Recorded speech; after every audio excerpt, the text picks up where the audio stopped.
আল্লাহ তাআলা কুরআনুল কারিমে ঘোষণা করেছেন যে ওয়াতাসিমু বিহাবলিল্লাহি জামিয়া, তোমরা আল্লাহ তাআলা আমার রশিকে শক্তভাবে ধরো, অর্থাৎ ঐক্যবদ্ধ হও। এখন আসেন আমরা কতটুকু ঐক্যবদ্ধ আছি, আল্লাহ তাআলার রশিকে আমরা কতটুকু আঁকড়ে ধরতে পেরেছি, আমরা একটু বিবেচনা করি, বিশ্লেষণ করি। যে আল্লাহ তাআলার ইবাদত করে চরমোনাই, সে আল্লাহর ইবাদত করে জামাতে ইসলাম। জামাতে ইসলাম যে আল্লাহ তাআলাকে রব হিসেবে মানে, চরমোনাই সে আল্লাহ তাআলাকেই রব হিসেবেই মানে। এদেশের 95% মুসলমান যারা আছে তারাও আল্লাহ তাআলাকে রব হিসেবে মানে, কিন্তু আওয়ামী লীগও রব হিসেবে আল্লাহ তাআলাকেই মানে, বিএনপিও রব হিসেবে আল্লাহ তাআলাকেই মানে। এখন আমার কথা হচ্ছে, রব হিসেবে আল্লাহকে মানে কিসের জন্য?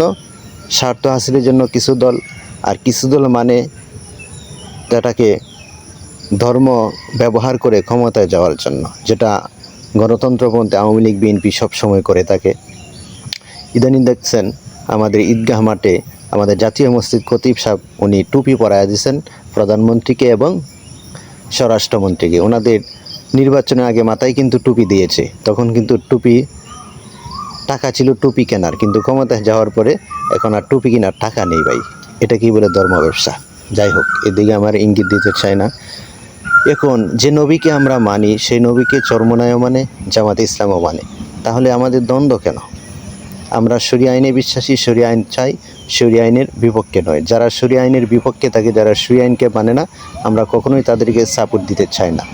এবং বিগত 155 বছর এইভাবে সাপোর্ট দিয়ে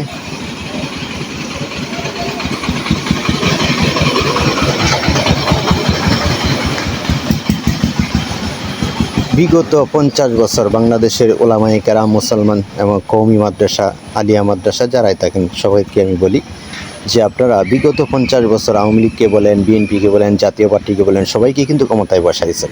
ক্ষমতায় বসায় কী করছেন? ইসলামী ঐক্যজোটকে দুর্বল করেছে, ইসলামী ঐক্যটাকে দুর্বল করেছেন। অর্থাৎ 55টা বছর আপনারা সেকুলারিজমকে শক্তিশালী করেছেন।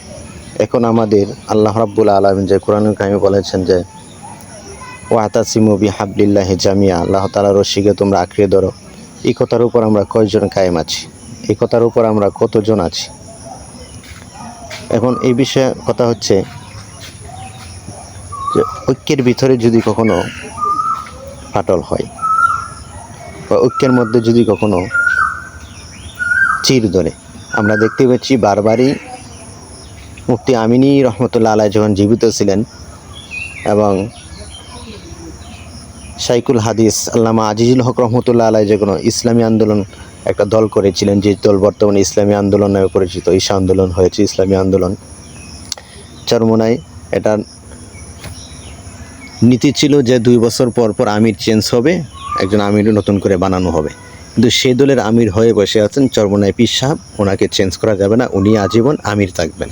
এটা তো ইসলামী খেলাফতে কখনোই বিশ্বাস নয়। কেন? যার যোগ্যতা অনুসারে প্রতি বছর 2 বছর হোক বা 5 বছর হোক পরপর নির্বাচন করা হবে, ওই অনুযায়ী চলবে। তাহলে আমরা ঐক্যের মধ্যে আসলাম কোথায়?